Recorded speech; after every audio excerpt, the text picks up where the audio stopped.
Thank you. Anna? I'd like to do a brief report on Kitsap Transit. Sure. Go ahead. Yeah. So, I've been on Kitsap Transit since March. I requested to be on it, even though the meetings begin at 8:30 in the morning.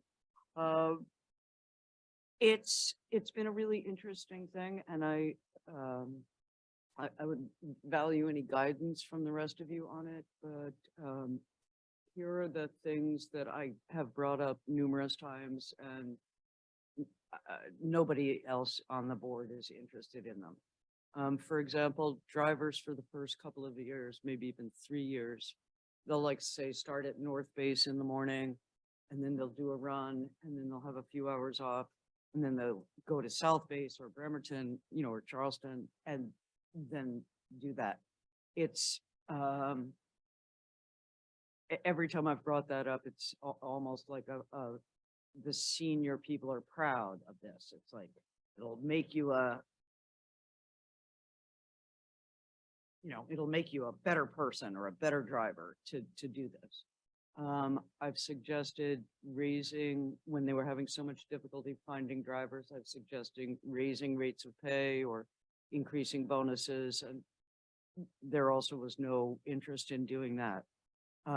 There's a call-a-ride program in Paulsbo, Silverdale, Bainbridge. And this has two functions. One, it catches those people who would fall through the cracks, otherwise who just need a ride, but they don't have an access thing. But the reason that Kitsap Transit is particularly interested in it is that it helps identify new needed routes. If they start getting a lot of calls from one area, but it's too expensive. When I asked why we could not have that in Bremerton, I was told it was too expensive. When I asked why there couldn't be more bus shelters, part of the response was that there's a difficulty with right-of-ways, which I totally understand. But the other response is it would be too expensive. So all of these things that to me would actually be a commitment to public transportation in the most populous city on the Kitsap Peninsula, I don't seem to have what it takes to get the rest of the board interested in it. So just reporting on all of this to you. And for example, in the last meeting, the board approved the purchase of an $893,000 bus simulator, which replicates the experience of driving a bus with passengers in it. So I don't understand the point of view of the people on that board. And if anybody has guidance for me down the road, or for if I'm replaced on this for the next soul who is placed on Kitsap Transit, I think that'd be really helpful. A lot of the increased density, Director Spencer, that we are planning on is very reliant on more public transportation in Bremerton. And I don't know how to, nobody is electing me Queen of Kitsap Transit, and I've stopped expecting it. But yeah, so I just wanted to let you guys know that this is the situation as I see it. I'm certain other people would see it differently, but I am willing to address you as I beg your pardon? I'm willing to address you as Queen of Kitsap Transit. Jeff. Yeah. No, thanks for the heads up on it. Do you know if they have like a 5-year roadmap plan or any sort of long-term planning document? They have long-term planning documents, and the long-term planning documents include, well, the mayor could discuss this, better than I see. He's been on it longer. But there is a long-term plan, and it includes the creation and addition and the upgrading of transfer stations. It does not, however, that I saw, include what's a really common app in almost every other city. It's on your smartphone, tells you where the bus is. Yeah. So that is another thing I have brought up. And Yeah, I mean, I know a little bit about that because I've met with Kitsap Transit about that for other reasons. And Bainbridge Islands actually had this sort of dial a ride for a long time.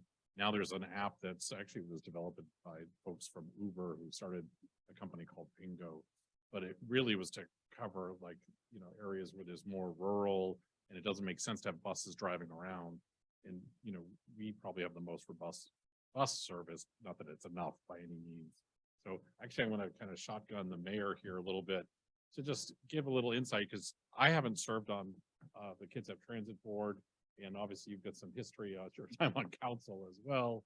But like, can you give us a little insight on like our, sort of, especially our, what you see, like our role when we attend this type of thing? And because obviously they have their own administration, they have, and they're, you know, got folks from all the communities. So, oh, and can you turn your mic on too?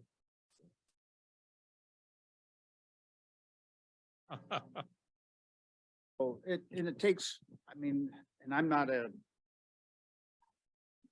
a council member, coach. And so I'm hesitant to give advice on how to be an effective council member on Kitsap Transit.